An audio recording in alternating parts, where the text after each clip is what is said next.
টেলিভিছনৰ প্ৰাইম নিউজত সমূহ দৰ্শকক স্বাগতম জনাই ষ্টুডিঅ'ত মই মীনাক্ষী শৰ্মা। চামাহক কি তথ্যই দখল কৰিছে আজি বাতৰি শিৰোনাম। খোৱাং চাহ বাগিচাৰ কাৰ্যালয়ৰ সমীপত ধৰ্মঘট কাৰ্যসূচী আচ্ছা মৰাণ শাখাৰ কৰ্মকৰ্তাসকলে ৰূপায়ণ কৰে এই ধৰ্মঘট। শিক্ষক দম্পতি বিদ্যুৎ নাথ আৰু তেওঁৰ পত্নী উপাসনা বৰগোহাঁইৰ আত্মসন্মানৰ চেষ্টা। ডিমৌ আৰক্ষী থানাৰ অন্তৰ্গত কুশল পথত সংঘটিত হয় এই অঘটন। শ্ৰী শ্ৰী মায়ামৰা মদাৰখাট সত্ৰত শৰণ গ্ৰহণ। মদাৰখাট সত্ৰৰ সত্ৰাধিকাৰ শ্ৰী বৈষ্ণৱানন্দ গোস্বামী গুৰুচৰণত শৰণ গ্ৰহণ কৰে নশৰণীয়াসকলে। এমাহে বিকল হৈ আছে মৰিয়নি নগৰৰ ক্ষুদ্ৰ প্ৰাথমিক স্বাস্থ্য কেন্দ্ৰ। এমাহে বিকল হৈ থকা এক্সৰে মেচিন মেৰামতি কৰিবলৈ অহা মেকানিকে লৈ যায় মেচিনৰ পাৰ্ট। এতিয়া বিতং বাতৰি। ডিমৌ আৰক্ষী থানাৰ অন্তৰ্গত কুশল পথত অঘটন। এটা বিল্ডিঙৰ পৰা শিক্ষক দম্পতি বিদ্যুৎ নাথ আৰু তেওঁৰ পত্নী উপাসনা বৰগোহাঁইয়ে আত্মসন্মানৰ চেষ্টা কৰে। কি কাৰণত শিক্ষক দম্পতিয়ে এনে চৰম সিদ্ধান্ত বাছি ল'লে সেয়াও বৰ্তমান ৰহস্যৰ আৱৰ্তত। ডিমৌ আৰক্ষী থানাৰ অন্তৰ্গত কুশল পথত এটা বিল্ডিঙৰ পৰা জাপ শিক্ষক দম্পতিৰ। আত্মসন্মানৰ চেষ্টাৰে দুই প্ৰতিপত্নীয়ে প্ৰথম মহলাৰ ছাদৰ পৰা এই ঘটনা সংঘটিত কৰে। চাৰিং হাফলটিঙৰ শিক্ষক বিদ্যুৎ নাথ আৰু তেওঁৰ শিৱসাগৰৰ শিক্ষয়িত্ৰী পত্নী উপাসনা বৰগোহাঁইৰ আত্মসন্মানৰ চেষ্টা। দুয়ো প্ৰতিপত্নীয়ে ডিমৌৰ সমীপৰ জামিৰা আৰু নিতাই পুখুৰীত শিক্ষকতা কৰিছিল। কি কাৰণত শিক্ষক শিক্ষয়িত্ৰীগৰাকীয়ে এই চৰম সিদ্ধান্ত বাছি ল'লে সেয়া এতিয়াও জানিব পৰা হোৱা নাই। কাম কৰি আছিলোঁ, কাটি আছিলোঁ বুলি কয় কাটি আছিলোঁ।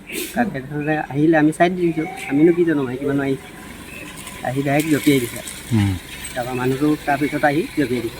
বিগত দুমাহ দিন ধৰি ডিমৌ কুশল পথৰ ওম প্ৰকাশ গোস্বামী নামৰ ব্যক্তিগৰাকীৰ বাসগৃহৰ প্ৰথম মহলাত দুয়ো শিক্ষক শিক্ষয়িত্ৰীয়ে ভাড়াতীয়া হিচাপে আছিল। সংকটজনক অৱস্থাত দুয়োকেই ডিমৌ আদৰ্শ চিকিৎসালয়ত ভৰ্তি কৰে যদিও সংকটজনক অৱস্থাত ডিব্ৰুগড় অসম চিকিৎসা মহাবিদ্যালয়লৈ প্ৰেৰণ কৰে। ইয়াৰে শিক্ষক বিদ্যুৎ নাথৰ স্বাস্থ্যৰ অৱস্থা অতি সংকটজনক বুলি জানিব পৰা গৈছে। ঘটনাৰ সন্দৰ্ভত ডিমৌ আৰক্ষীয়ে তদন্ত আৰম্ভ কৰিছে। আৰক্ষী তদন্ততহে পোহৰলৈ আহিব কি কাৰণত এইখন শিক্ষক দম্পতীয়ে একেলগে আত্মসন্মানৰ চেষ্টা কৰিবলগীয়া হ'ল।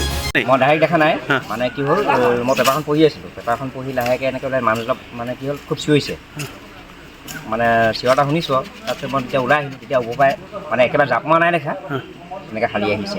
তেতিয়া মতা মানুহজন নে মাইকীগৰাকী? তেতিয়া কোনটো ভালকৈ ধৰিব নোৱাৰিলোঁ। তেতিয়া মানুহটোৱে কোৱা মতে মই পিছত জাপ মাৰিছোঁ বুলি কৈছোঁ। Bureau report AN television.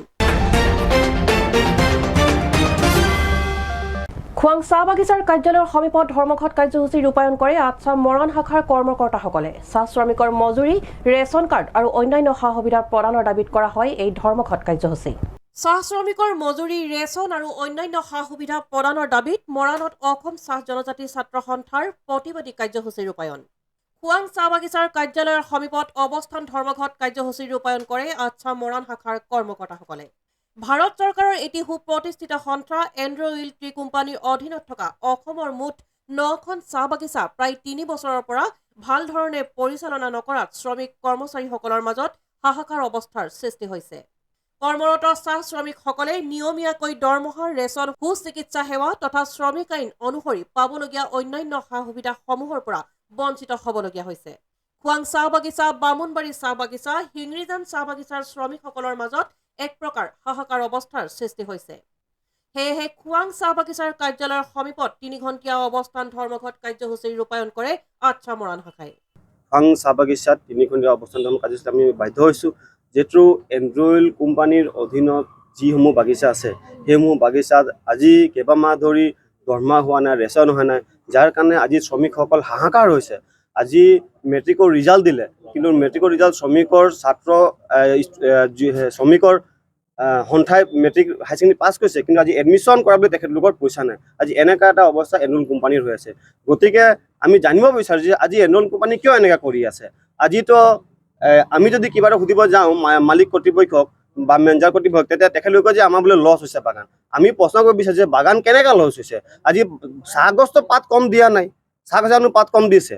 আজি যদি চাহ গছ যদি পাত কম দিছে তেনেহ'লে তেখেতলোকে অভাৰ টাইম কিয় লগাইছে। 1 ঘণ্টা 2 ঘণ্টা সিহঁতলোকে অভাৰ টাইম কাম লগাই ঠিকা দি দিয়ে। যদি পাত কম দিছে চাহ গছে তেনেহ'লে অভাৰ টাইম কিয় লগাইছে। তো কোন ফালৰ পৰা মালিকসকলৰ বা কোম্পানীৰ লছ হৈছে সেই বস্তুটো আমি জানিব বিচাৰিছোঁ। আৰু এই ক্ষেত্ৰত আমি অসম চৰকাৰকো আহ্বান জনাব বিচাৰিছোঁ যে অসম চৰকাৰো এই মুহূৰ্তত কিন্তু মৌন হৈ আছে।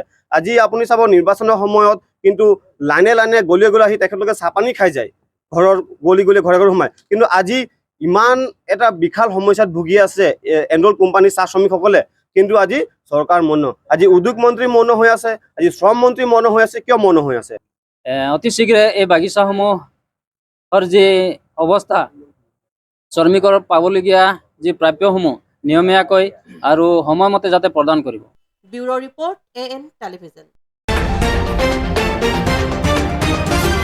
আহিছো অন্য এটা বাতৰিলৈ এমাহে বিকল হৈ আছে মৰিয়নি নগৰৰ ক্ষুদ্ৰ প্ৰাথমিক স্বাস্থ্য কেন্দ্ৰ জোৰাতাপলি মাৰি চলিছে অসম চৰকাৰৰ স্বাস্থ্য বিভাগ প্ৰাথমিক স্বাস্থ্য কেন্দ্ৰত এমাহে বিকল হৈ থকা এক্সৰে মেচিন মেৰামতি কৰিবলৈ অহা মেকানিকে লৈ যায় মেচিনৰ পাৰ্টছ মৰিয়নি নগৰৰ একমাত্ৰ চৰকাৰী স্বাস্থ্য কেন্দ্ৰ ক্ষুদ্ৰ প্ৰাথমিক স্বাস্থ্য কেন্দ্ৰত এমাহে বিকল এক্সৰে মেচিন মেৰামতি কৰিবলৈ অহা মেকানিকে লৈ গ'ল মেচিনৰ পাৰ্টছ জোৰাতাপলি মাৰি চলিছে অসম চৰকাৰৰ স্বাস্থ্য বিভাগ এমাহে বিকল হৈ আছে মৰিয়নি নগৰ ক্ষুদ্ৰ প্ৰাথমিক স্বাস্থ্য কেন্দ্ৰৰ এক্সৰে মেচিন যাৰ পৰিণতিত চিকিৎসালয়খনলৈ অহা ৰোগীয়ে হাৰাশাস্তিৰ সন্মুখীন হ'ব লগা হৈছে স্বাস্থ্য কেন্দ্ৰৰ ৰেডিঅ'গ্ৰাফাৰজনে জনোৱা মতে সামান্য বিজুতি ঘটা এক্সৰে মেচিন মেৰামতি কৰিবলৈ কৃষ্ণা ডায়গনিষ্ট নামৰ প্ৰতিষ্ঠানটোৱে প্ৰেৰণ কৰা মেকানিকে মেচিনটো ভাল কৰাৰ পৰিৱৰ্তে খুলি লৈ গ'ল মেচিনৰ গুৰুত্বপূৰ্ণ পাৰ্ট যাৰ পৰিণতিত বিগত এটা মাহে সম্পূৰ্ণ বিকল হৈ আছে এক্সৰে মেচিনটো কাৰণটো মানে মেচিনটো অলৰেডি আমাৰ ভালেই মেচিন আছিলে আমাৰ ইয়াৰ পৰা আজিলৈকে যিমান দিন হ'ল মেচিনটো বেয়া হোৱা নাছিলে এটা এই চিআৰ চিষ্টেমটো যিটো এইটো কৃষ্ণা ডায়গনিষ্ট বুলি এজন হেৰিয়ে চলাই থাকে কোম্পানীয়ে সেই কোম্পানীয়ে বস্তুটো আমাৰ ইয়াত ক'লে যে ছাৰ্ভিচিঙত এজন মানুহ গৈ আছে আপোনালোকৰ কথা মোলৈ ফোন কৰিলে মই বোলো ঠিক আছে ছাৰ্ভিচিঙলৈ মানুহ আহি থাকে আৰু সেই ছাৰ্ভিচিঙলৈ আহিয়ে মেচিনটো এটা পাৰ্টছ খুলি লৈ গুচি গ'ল তাৰপিছতে মই গম পাইছোঁ যেতিয়া খুলি নিলে তেতিয়া মই পিছত আকৌ সেইজন আহিছিলে তেতিয়া মই তাকে সুধিছিলোঁ যে তুমি ইয়াৰ পৰা যে পাৰ্টছটো খুলি নিলা আমাৰ ইনচাৰ্জক জনাইছিলা নেকি তেওঁ ক'লে যে মই নাই জনোৱা নাই ইনচাৰ্জক কিন্তু ইনচাৰ্জক ওপৰৰ পৰা ক'লোঁ বুলি কৈছিলে মই আৰু তেতিয়া আমি কি ক'ম আৰু তেওঁলোকে খুলি লৈ গুচি গ'ল ক'ত ৰাখিছে সেইটো ইয়াৰ পৰা নি পেলাই দেৰগাঁৱত লগালেগৈ বুলি কোৱা শুনিছোঁ দেৰগাঁৱত কিবা হুলস্থুল হৈছিলে বুলি ক'লে বোলে সেইটো কাৰণে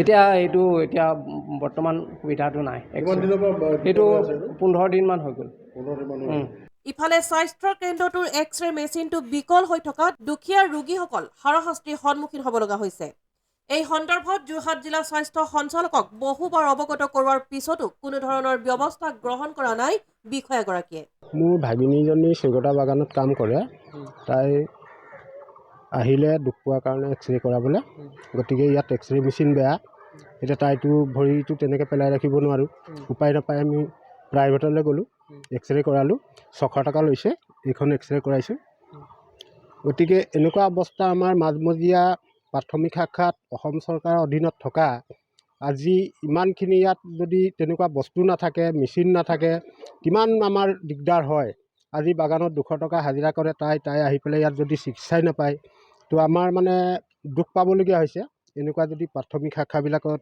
ক্ষুদ্ৰ শাখাবিলাকত যদি কোনো ব্যৱস্থা নলয় চৰকাৰে কি কাম কৰি আছে মৰিয়নি ক্ষুদ্ৰ প্ৰাথমিক স্বাস্থ্য কেন্দ্ৰত যোৱা দুসপ্তাহ ধৰি এক্সৰে মেচিনটো বিকল হৈ আছে ইয়াৰ কাৰণ যেতিয়া আমি শুনিবলৈ আহিলোঁ ইয়াত জানিব অহাৰ পিছত তেওঁলোকে আমাক কৈছে যে ইয়াত কোনোবা কোম্পানী এটা কৃষ্ণা কোম্পানী এটা ইয়াত ছাৰ্ভিচিং কৰিবলৈ আহিছিলে কৰিবলৈ অহাৰ পিছত তেওঁলোকে ইয়াৰ পৰা কোনোবা মেচিন এটা পাৰ্টছ এটা ইয়াৰ পৰা লৈ গৈছে ইয়াৰ পৰা লৈ গৈ তেওঁলোকে বোলে দেৰগাঁৱত কিবা মেচিন এটা বিকল হৈ আছিলে বিকল হৈ থকাৰ বাবে ইয়াৰ পৰা মেচিনটো খুলি লৈ গৈ তেওঁলোকে তাত লগাইছে এতিয়া আমাৰ প্ৰশ্নটো হ'ল যে মৰিয়নি ক্ষুদ্ৰ প্ৰাথমিক স্বাস্থ্য কেন্দ্ৰ ইয়াত এখন সমিতি আছে তেওঁলোককো এই কথাষাৰ তেওঁলোকে অৱগত কৰা নাই ইয়াত যিসকল বিষয়ববীয়া আছে তেওঁলোককো কোনো ধৰণৰ অৱগত নকৰাকৈ ইয়াৰ পৰা মেচিনটো লৈ যাব পাৰিছে কি কাৰণত তেওঁলোকে ইয়াৰ পৰা লৈ গৈছে কাৰণ মৰিয়নি ক্ষুদ্ৰ প্ৰাথমিক স্বাস্থ্য কেন্দ্ৰ পুৰা মৰিয়নি সমষ্টিৰ কোনো এটা জেগাত এক্সৰে মেচিনটো নাই ইয়াৰ পৰা হয়তো মৰিয়নি কোনোবা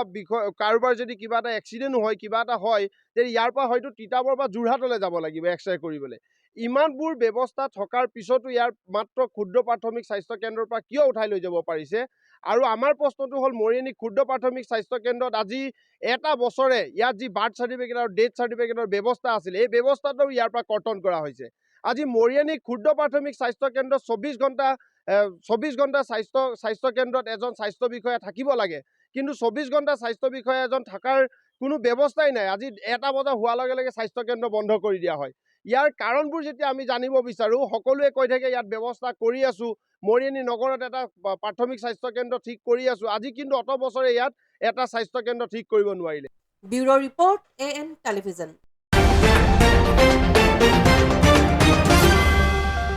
এইখিনিতে সময় এটি চমু বাণিজ্যিক বিৰতিৰ পাছত পুনৰ উভতিম চাই থাকক AN টেলিভিজন আপোনাৰ আপোন চহৰ ডিব্ৰুগড়ত এঞ্জিলা এণ্টাৰপ্ৰাইজে আনিছে এটি সোণালী সুযোগ প্ৰয়োজনীয়তা মাত্ৰ এখন নিজৰ e rickshaw and opportunity to earn limitless money অধিক জানিবলৈ যোগাযোগ কৰক 9085585200 আৰু 7002275263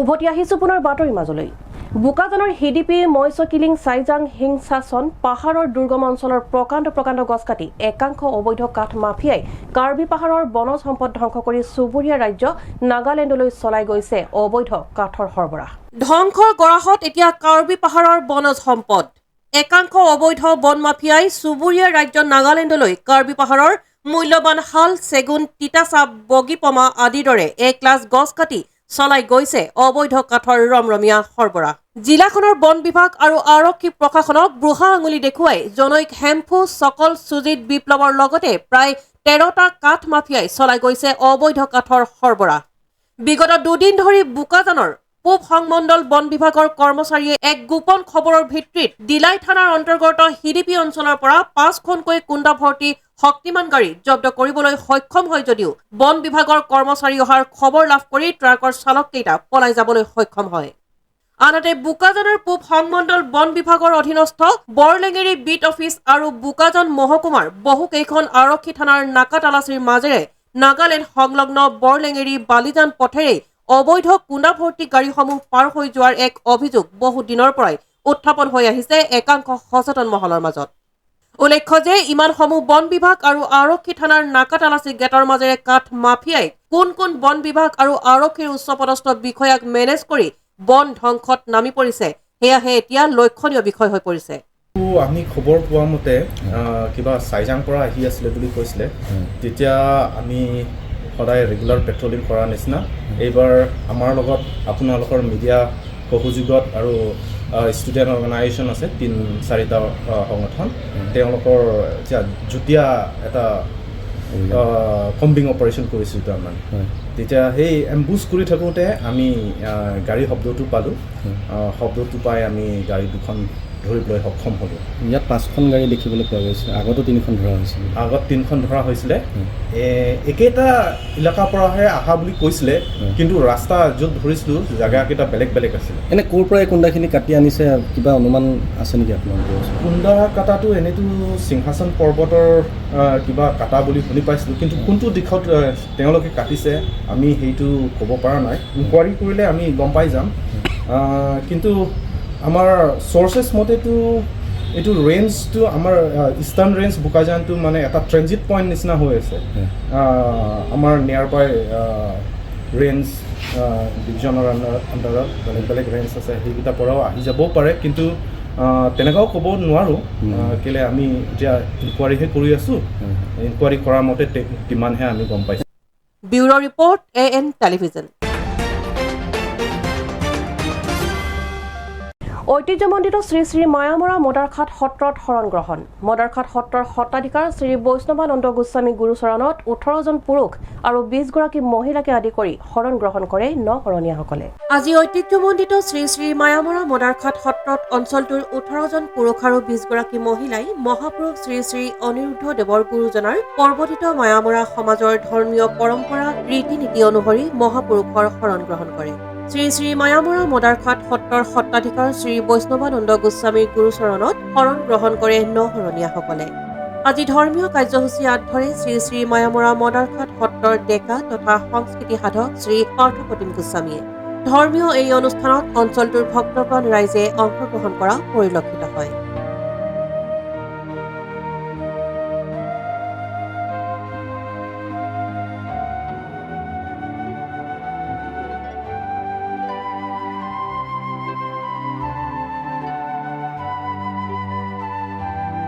শ্ৰী শ্ৰী অনিৰুদ্ধদেৱৰ দ্বাৰা প্ৰৱৰ্তিত শ্ৰী শ্ৰী মায়মৰা ধৰ্মীয় সমাজৰ অন্যতম এটি গুৰুত্বপূৰ্ণ অংশই হ'ল শৰণ পৰ্ব। এই শৰণ পৰ্বৰ জৰিয়তে এটা নতুন জীৱন পোৱা হয় বুলি কোৱা হয়। যৌৱন কালৰ পৰৱৰ্তী সময়ত যি ধৰণকে তেখেতসকলে এটা জীৱন পায় আৰু এই জীৱনটোকে শৰণ বুলি কোৱা হয়। এই শৰণৰ জৰিয়তে তেওঁলোকৰ আধ্যাত্মিকতাৰ দিশলৈ এটা খোজ আগবঢ়োৱাৰ লগতে পৰৱৰ্তী সময়ত সমাজৰ বাবে এটা দায়িত্বপূৰ্ণ কাম তেখেতসকলে সমাপন হয় বুলি এই মায়মৰা ধৰ্মীয় সমাজত বিশেষভাৱে প্ৰচলিত। আৰু এটা কথা জনাটো খুবেই প্ৰয়োজন যে শংকৰ মাধৱ গোপাল অনিৰুদ্ধদেৱৰ পৰৱৰ্তী যিগৰাকী গুৰু অনিৰুদ্ধদেৱৰ দ্বাৰা প্ৰৱৰ্তিত এই মায়মৰা ধৰ্মীয় সমাজৰ অন্যতম মূল অংগটো হ'ল শৰণ। শৰণৰ পৰৱৰ্তী সময়ত তেখেতসকলে সমাজৰ কাৰণে কৰিবলগীয়া যথেষ্টখিনি কাম থাকে, তেখেতক দায়িত্ব এটা দিয়া হয় আৰু এই শৰণত বিশেষকৈ মুণ্ডন আৰু সামান্য বস্ত্ৰ পৰিধান কৰি তেখেতসকলে পবিত্ৰ জলত তিনিবাৰকৈ বুৰ মাৰি পেলাই তেখেতসকলে হৰিনাম কীৰ্তনৰ ধ্বনিৰে তেখেতসকলক আগবাঢ়ি লৈ অহা। পৰৱৰ্তী সময়ত গোসাঁই গৃহলৈ আহি গোসাঁই প্ৰভুৱে তেখেতসকলক একোটা ভগৱানৰ নাম প্ৰদান কৰাৰ লগতে ভৱিষ্যতলৈ তেখেতসকলে কৰিবলগীয়া নকৰিবলগীয়া কিছুমান নীতি নিয়ম আদৰ্শ প্ৰদান কৰে আৰু ইয়াৰ জৰিয়তে ভৱিষ্যতলৈ যাতে সমাজখনত এটা সুশৃংখলিতভাৱে জীৱন আৰু জীৱিকা কৰিব পাৰে আৰু তেখেতসকলে আনৰ কাৰণে এটা পথ মুকলি কৰি থৈ যাব পাৰে। ইয়ে হ'ল শৰণ। আজি শ্ৰী শ্ৰী মায়মৰা মদাৰখাট সত্ৰত ঐতিহাসিক অন্যতম এখন গুৰুত্বপূৰ্ণ পুৰণি সত্ৰ। এই সত্ৰাধীশত শ্ৰী শ্ৰী বৈষ্ণৱানন্দ চন্দ্ৰ দেৱ গোস্বামীয়ে এই শৰণ পৰ্ব লৈছে আৰু ইয়াত প্ৰায় 50গৰাকীতকৈও অধিক পুৰুষ মহিলাই একত্ৰিত হৈ আজি এই পবিত্ৰ শৰণত অংশগ্ৰহণ কৰিছে। হয়, আজি শ্ৰী শ্ৰী মায়মৰা মদাৰখাট সত্ৰৰ এটি ঐতিহাসিক দিন। শ্ৰী শ্ৰী মায়মৰা মদাৰখাট সত্ৰৰ কাষতে লাগি থকা গাঁও মদাৰখাট গোহাঁই গাঁৱৰ ভক্তসকলে 18জন যুৱক আৰু তেওঁলোকৰ সহধৰ্মিনীক আনি আমাৰ পৰম্পৰা ৰীতি নীতি যি অনিৰুদ্ধ গুৰুজনাৰ ৰীতি নীতি পালন কৰি আজি 18জন যুৱকক পৰম পুৰুষ ভগৱন্তৰ ওচৰত শৰণ ঘটাবৰ নিমিত্তে শ্ৰী শ্ৰী মায়মৰা মদাৰখাট সত্ৰৰ সত্ৰাধিকাৰ শ্ৰী শ্ৰী বৈষ্ণৱানন্দ গুৰুজনাৰ যোগেদি আগবঢ়াই দিছে। আজি তেওঁলোকৰ এটা স্তৰ পাৰ হৈছে। যুৱকবৃন্দৰ পৰা আজি এই শৰণ ঘটাৰ পাছতে ভকতৰ পথলৈ তেওঁলোক আগবাঢ়িছে। এই ৰীতি নীতি পালন কৰা আমাৰ এটি পৰম্পৰা আছে। তেওঁলোকে সৌন্দৰ্য বৰ্ধন চুলিগোচা মুণ্ডন কৰি লজ্জা নিবাৰণৰ কাৰণে এক বস্ত্ৰ পৰিধান কৰিব লাগিব আৰু আশীখিলা পাণ এটি আগলি কলপাতত বান্ধি তেওঁলোকে শৰীৰ আকাৰেৰে নমস্কাৰ ভংগীমাৰে গৈ গুৰুৰ চৰণত এয়া অৰ্পণ কৰিব। তাৰ পাছতে গুৰুৱে ঈশ্বৰৰ ভগৱন্তৰ সহস্ৰ নামৰ এক নাম তেওঁলোকক শৰণীয়াসকলক প্ৰদান কৰিব আৰু আজিৰ পৰা সেই শৰণীয়াসকলৰ আমাৰ যি পৰম্পৰা সকাম নিকাম হ'ব, আমাৰ ধৰ্মীয় যি অনুষ্ঠান হ'ব, ধৰ্মীয় অনুষ্ঠানত এই গুৰু প্ৰদত্ত নামেহে তেওঁলোকক সম্বোধন কৰিব পাৰিব। নাম তেওঁলোকৰ পিতৃ প্ৰদত্ত নাম সম্বোধন কৰিব নোৱাৰিব। এয়াই আমাৰ পৰম্পৰা ৰীতি নীতি আজিও পালন কৰি আছে। তাকে আপোনালোককো এই ইলেক্ট্ৰনিক মাধ্যমকো আমি এই মুহূৰ্ততে আন্তৰিক শ্ৰদ্ধা জ্ঞাপন কৰিছোঁ। Bureau report AN television.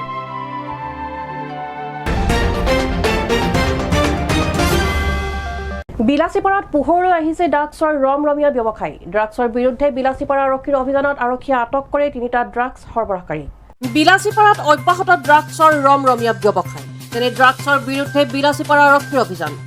হাকামত চলোৱা অভিযানত আৰক্ষীয়ে ড্ৰাগছসহ 3টা সৰবৰাহকাৰীক আটক কৰিবলৈ সক্ষম হয়। আৰক্ষীয়ে আটক কৰা ড্ৰাগছ সৰবৰাহকাৰী 3টা ক্ৰমে গুল হুছেইন, ৰাজা পাৰুল আৰু মফিজুল ইছলাম বুলি জানিব পৰা গৈছে। সৰবৰাহকাৰী 3টাৰ পৰা আৰক্ষীয়ে উদ্ধাৰ কৰে 7টা ড্ৰাগছ ভৰ্তি কণ্টেইনাৰ, 7টা খালী কণ্টেইনাৰ, চিৰিঞ্জ আৰু এটা মোবাইল ফোন। অধিক তথ্য উদ্ধাৰৰ বাবে আৰক্ষীয়ে সম্প্ৰতি সৰবৰাহকাৰী 3টাক জেৰা অব্যাহত ৰাখিছে।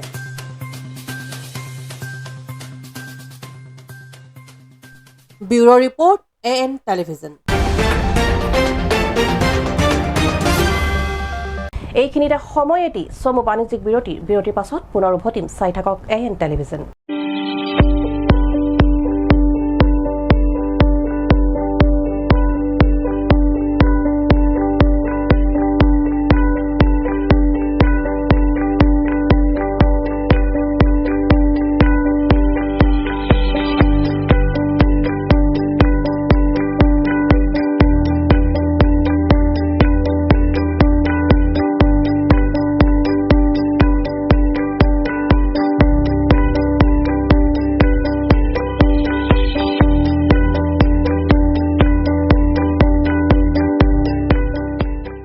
উভতি আহিছো পুনৰ বাতৰি মাজলৈ পুনৰ অইল ইণ্ডিয়া লিমিটেডৰ তৈল ক্ষেত্ৰত সংঘটিত হৈছে ৰিগ ভাগি পৰাৰ ঘটনা ব্যক্তিগত খণ্ডৰ প্ৰতিষ্ঠান জন এনাৰ্জি প্ৰাইভেট লিমিটেডৰ 30 নম্বৰ ড্ৰিলিং ৰিগটো খননৰ ক্ষেত্ৰত ভাগি পৰে 2020 চনত খাৰুৱা তেল আৰু প্ৰাকৃতিক গেছ উৎপাদনৰ ক্ষেত্ৰত বাগজানত ব্যক্তিগত খণ্ডৰ প্ৰতিষ্ঠান জন এনাৰ্জি প্ৰাইভেট লিমিটেডে কৰা কামত সংঘটিত হৈছিল ভয়ংকৰ ব্ল'আউট ঘটনা পুনৰ অইল ইণ্ডিয়া লিমিটেডৰ তৈল ক্ষেত্ৰত সংঘটিত হৈছে ৰিগ ভাঙি পৰাৰ ঘটনা ব্যক্তিগত খণ্ডৰ প্ৰতিষ্ঠান জন এনাৰ্জি প্ৰাইভেট লিমিটেডৰ 30 নম্বৰ ড্ৰিলিং ৰিগটো খনন ক্ষেত্ৰতে ভাগি পৰে নাহৰকটীয়াৰ বালিমৰা 15 তৈল ক্ষেত্ৰত খনন চলি থকা ৰিগটোৰ খনন সমাপন হোৱাত ৰিগ ডাউন প্ৰক্ৰিয়া চলি থকাৰ সময়তে বুধবাৰে ৰিগটো ভাগি পৰে 2000 অশ্বশক্তি ক্ষমতা সম্পন্ন ৰিগটোৰ কাষতেই দুটাকৈ উৎপাদন চলি থকা তৈলখাদ আছে যদি কেনেবাকৈ উৎপাদন চলি থকা খাদৰ ওপৰত ৰিগটো বাগৰি পৰা হলে বাগজানৰ দৰে অতি ভয়ংকৰ দুৰ্ঘটনা সংঘটিত হলহেঁতেন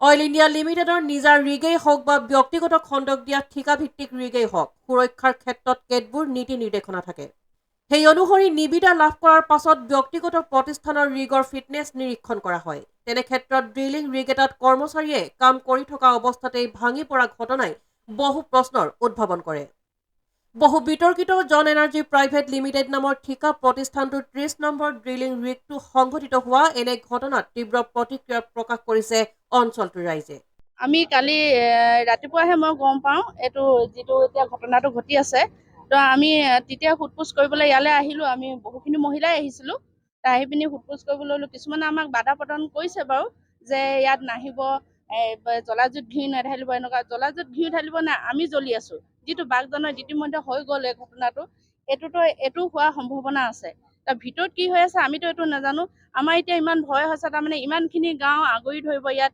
বাগজানতো কিমান কিলোমিটাৰলৈকে আগুৰিলে সেইটোতো ইয়াতো নোহোৱাৰ কাৰণ নাই আমি আগৰ পিছত কৈ আছোঁ ইয়াত আগত আৰু 6 মাহৰ আগত ইয়াত সেই পুৰণা খাতটোত জুই লাগিছিলে তেতিয়াও আমি কৈছিলোঁ সতৰ্ক কৰিছিলোঁ যে ইয়াত ছেফটি দিয়ক আপোনালোকে সকলোকে ইয়াত হ'বলগীয়া ঘটনাৰ পৰা আমি যেন বাচি থাকিব লাগে কিন্তু তেখেতসকলে এনেকুৱা কোনো কাম কৰা আমি কাৰ্যকৰী দেখা নাপালোঁ ইতিমধ্যে আমিতো ভয়ত শংকিত আজি ইমান ওচৰতে ঘৰ আছে এই ওচৰত নালাগে আপুনি 2 কিলোমিটাৰ 3 কিলোমিটাৰলৈকেতো বাগৰিব পাৰে কিমান দূৰলৈকে বাগৰে আমি এইটো নাজানো ওচৰে পাজৰে আমাৰ ইতিমধ্যে 6টামান খাট আছে এইটো অইল ইণ্ডিয়া খাট আছে আমি অইল ইণ্ডিয়া খাটৰ বিষয়ে আগতে একো আমি এইখিনি অৱগত নহয় তো এতিয়া হোৱাটো নিশ্চিত হ'বই কিয় নহ'ব তাতোতো সেইখিনি মানুহে গম পোৱা নাছিলে যে বাগজানত যে এনেকুৱা এটা ঘটনা হ'ব বুলি পিনে তাত বহুজনৰ মৃত্যুও হৈছে আমাৰ নামৰূপৰ ল'ৰাজনো মৃত্যু হৈ গৈছে ইতিমধ্যে তাত টকা পইচা চব নহয় তেওঁ মৃত্যুৰ পিছত 60 লাখ 1 কোটি দিয়ক টকাই মানুহ কিনিব পাৰে নেকি আমি তেখেতসকলক মাটি প্ৰয়োজন আছে আমি মাটি দিছোঁ মাটি বিনিময় আমাৰ সুৰক্ষাটো লাগে তেখেতসকলেও সুৰক্ষা লাগে যিখিনি ইয়াত কৰ্মৰত হৈ আছে তেখেতৰ সুৰক্ষাটো আমি বিচাৰিছোঁ তেখেতসকলে যে মৃত্যুমুখত পৰে আমি এইটো বিচৰা নাই কিন্তু আমাৰ ল'ৰা ছোৱালীয়ে ঘৰে দুৱাৰে ইমানখিনি হেৰি হৈ আছে এইখিনি বিচাৰিব আপোনালোকেও যাতে নিবিচাৰিব চাগে কিয়নো আপোনালোকেও ৰাইজৰ এজন মানুহ তো আমি বিচাৰিছোঁ যে ছেফটিৰ কাৰণে আমি আহিলোঁ কালি ক'লে যে চব ছেফ হৈ আছে যদি আজিলৈকে কিয় কৰিব পৰা নাই আমি এতিয়া এই অকণমান আগতে গম পাইছোঁ যে যিটো কোম্পানী ইয়াত কামটো কৰি আছে এই কোম্পানীটো বোলে বাগজানতো আছিলে তেওঁলোকক ৰিজেক্ট কৰা হৈছিলে তেতিয়াহ'লে ইয়াত কিয় কৰ্মৰত দিলে তেখেতসকলে উক্ত বালিমৰাৰ ৰিগটোত নামৰূপ আঞ্চলিক ছাত্ৰ সন্থাৰ এটা দল উপস্থিত হৈ এনে ঘটনা সংঘটিত হোৱাত তীব্ৰ প্ৰতিক্ৰিয়া প্ৰকাশ কৰে নামৰূপ আঞ্চলিক ছাত্ৰ সন্থাৰ সাধাৰণ সম্পাদকে কয় যে ছাত্ৰ সন্থাই অইল ইণ্ডিয়া লিমিটেডক বাৰম্বাৰ দাবী জনাই আহিছে যে এই জন এনাৰ্জি প্ৰাইভেট লিমিটেড নামৰ কোম্পানীটোক কোনো ধৰণৰ কাম কাজ কৰিব দিব নালাগে বাগজানত হোৱা ভয়ংকৰ ব্ল'আউট ঘটনাত জড়িত থকা এইটো জন এনাৰ্জি প্ৰাইভেট লিমিটেডক অইলে কেনেকৈ পুনৰ ঠিকা প্ৰদান কৰিলে সেইটো এটা ৰহস্যৰ কথা অইল ইণ্ডিয়া লিমিটেডৰ ৰাইজৰ প্ৰতি আৰু ৰাইজৰ সম্পত্তিৰ সুৰক্ষাৰ ক্ষেত্ৰত কোনো ধৰণৰ সতৰ্কতা বা দায়িত্ববোধ থকা দেখা নাপালো বুলি কয় অইল ইণ্ডিয়া লিমিটেডে জন এনাৰ্জি প্ৰাইভেট লিমিটেড নামৰ কোম্পানীটোৰ ওপৰত এনকুৱাৰী কমিটিৰ দ্বাৰা অনুসন্ধান কৰি জন এনাৰ্জি প্ৰাইভেট লিমিটেডক অসমত সম্পূৰ্ণভাৱে কাম কৰাত নিষিদ্ধ কৰিব লাগে অন্যথা অনাগত দিনত ছাত্ৰ সন্থাই অইল অৱৰোধৰ দৰে কাৰ্যসূচী ল'বলৈ বাধ্য হ'ব বুলিও কয় জন এনাৰ্জি নামৰ যিটো কোম্পানী এই জন এনাৰ্জি নামৰ কোম্পানীটোক আমি অইলক বাৰম্বাৰ আমি দাবী জনাই আহিছোঁ যে তেখেতক অইলত কোনো ধৰণৰ আচলতে কাম কাজ কৰিবলৈ দিব নালাগে যিহেতু বাগজানৰ দৰে ইমান এটা ডাঙৰ কাণ্ডত তেওঁলোক জড়িত হোৱাৰ পাছতো আচলতে কেনেধৰণৰ আচলতে মোকামিলাৰ মাজত আহি আকৌ পুনৰ জন এনাৰ্জিক তেওঁলোকে ঠিকা প্ৰদান কৰিলে সেইটো আচলতে এটা মানে ৰহস্য কথা আৰু তাৰপিছত আজি এই যি ঘটনা গৰিয়াবমত পৰহি দিনাখন যিটো ঘটনা হ'ল অইলৰ যিটো ড্ৰিলিং এই ড্ৰিলিঙৰ যিটো গোটেই টাৱাৰটো যিহেতু পৰি গ'ল গতিকে ইয়াত মানে তেওঁলোকে আচলতে এই আমাৰ এই অঞ্চলৰ ৰাইজৰ প্ৰতি আৰু তেওঁলোকৰ সম্পত্তিৰ প্ৰতি আচলতে অইলৰ কোনো ধৰণৰ তেওঁলোকৰ সতৰ্কতা বা তেনেকুৱা ধৰণৰ তেওঁলোকৰ দায়িত্ববোধ তেনেকুৱা কোনো দেখা নাপালোঁ, কিন্তু বৰঞ্চ জন এনাৰ্জিক তেওঁলোকে প্ৰটেকশ্যন দি আছে। আৰু আমি প্ৰথমতে দাবী জনাইছোঁ যে এই সমগ্ৰ ঘটনাটোৰ ওপৰত অইল ইণ্ডিয়াই এটা এনকুৱাৰী কৰিব লাগে আৰু এই জন এনাৰ্জি নামৰ কোম্পানীটোক আচলতে সম্পূৰ্ণভাৱে অসমত আচলতে বেইন কৰিব লাগে। এই যিটো ৰিগ, এই ৰিগটো বাগৰি পৰিলে আচলতে কেনেকুৱা ধৰণৰ আচলতে পৰিস্থিতি হ'লহেঁতেন। আচলতে আপোনালোকে সকলোৱে জ্ঞাত যে বাগজানত যিটো ঘটনা হৈছে আচলতে ফিৰিঙতিৰ পৰা এটা দাণ্ডৱৰ সৃষ্টি হয়। গতিকে ইয়াত যিহেতু এটা ৰিগ সম্পূৰ্ণৰূপে বাগৰি পৰিব লৈছিলে, তেওঁলোকে এতিয়া গতিকে কেনেকুৱা ধৰণৰ পৰিস্থিতি হ'লহেঁতেন কোনো ক'ব নোৱাৰে আচলতে। হয়তো ইয়াত বাগজানৰ দৰে হ'বলৈ গৈ আছিলে, অন্যথা আচলতে অইল ইণ্ডিয়া কোনো ধৰণৰ তেওঁলোকৰ সজাগ নহয় আচলতে মানুহৰ প্ৰতি, জীৱনৰ প্ৰতি আৰু সম্পত্তিৰ প্ৰতি অইল ইণ্ডিয়া কোনো ধৰণে আচলতে তেওঁলোকৰ প্ৰতি ৰাইজৰ প্ৰতি আচলতে দায়বদ্ধ নহয় বুলি আমি অনুভৱ কৰিছোঁ। Bureau report AN television.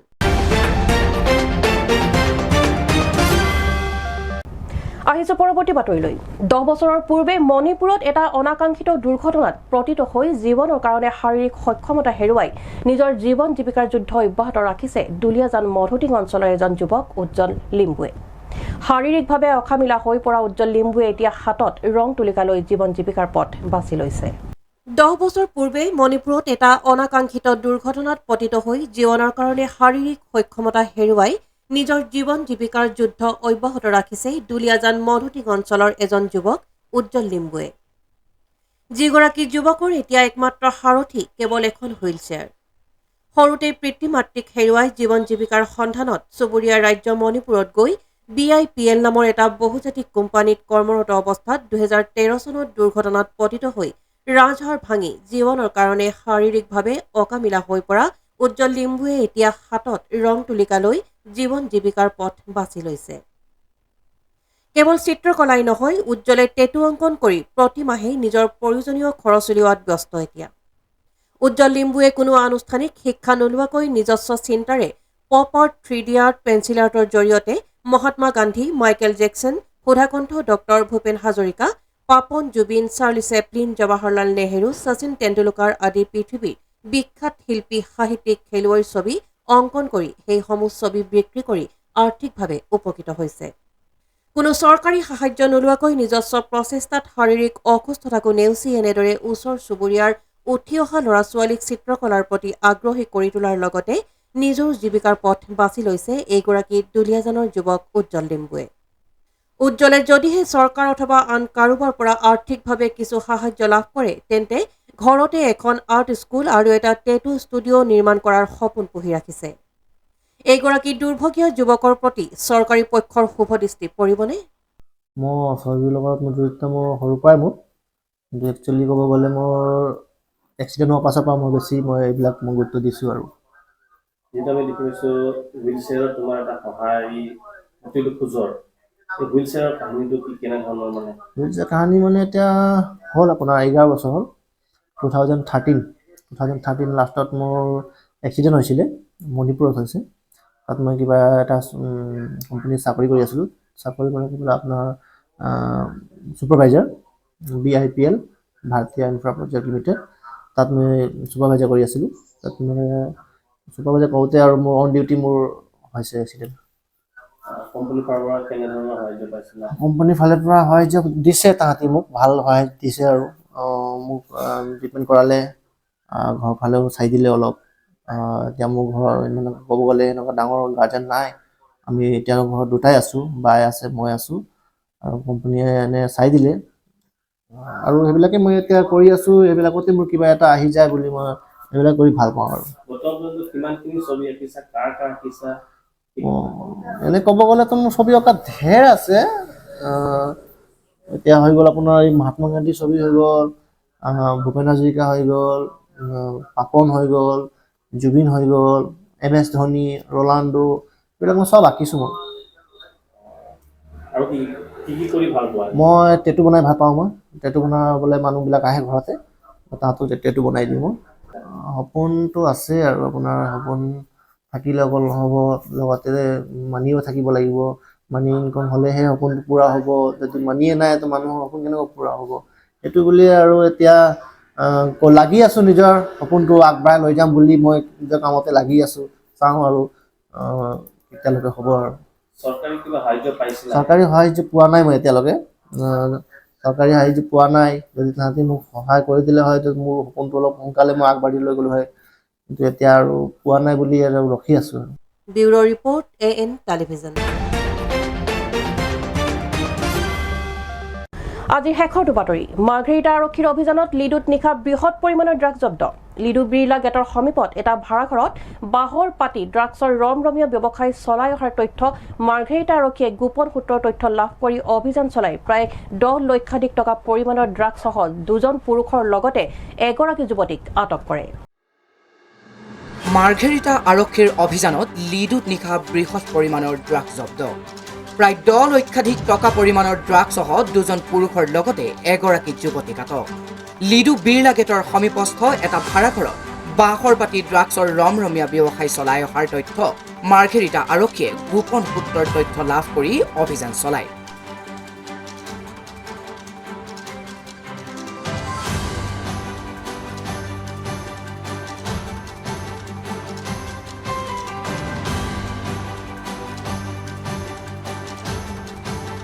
ধৃতত 3গৰাকী ক্ৰমে সঞ্জীৱ কুমাৰ, থাং এ আৰু মায়া মগৰ।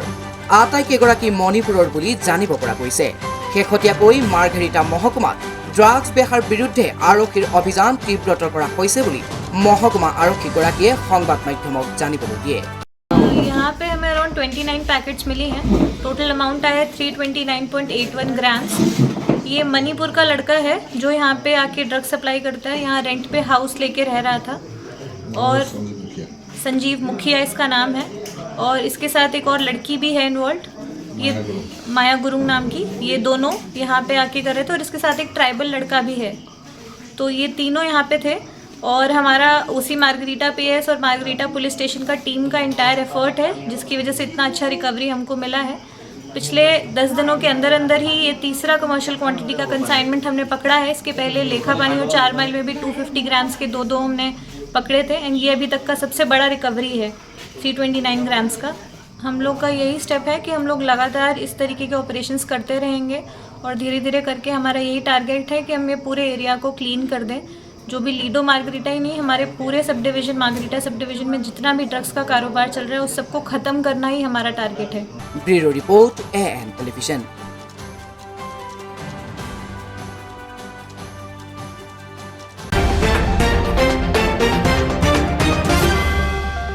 আজিৰ বাতৰি ইমানেই। AN টেলিভিছনৰ ষ্টুডিঅ'ৰ পৰা মই মীনাক্ষীয়ে ইমানতে বিদায় লৈছোঁ। ধন্যবাদ।